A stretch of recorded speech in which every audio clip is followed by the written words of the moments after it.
Mumbai airport లో hydroponics గంజాయితో Kerala model Harsha సన్ని arrest అయింది. Thailand నుంచి 11 కేజీల గంజాయిని హర్ష సన్ని తీసుకొచ్చింది. ముంబై ఎయిర్పోర్ట్ లో ఆమె కదలికలపై అధికారులు అనుమానం వ్యక్తం చేశారు.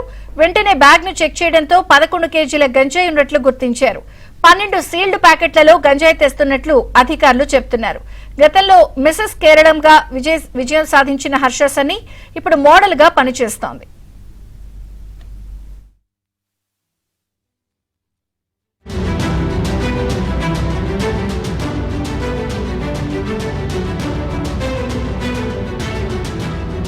వెంటనే బ్యాగ్ ను చెక్ చేయడంతో 11 కేజీల గంజాయి ఉన్నట్లు గుర్తించారు. 12 సీల్డ్ ప్యాకెట్లలో గంజాయి తెస్తున్నట్లు అధికారులు చెబుతున్నారు. గతంలో మిసెస్ కేరళంగా విజయం సాధించిన హర్ష సన్ని ఇప్పుడు మోడల్ గా పనిచేస్తోంది.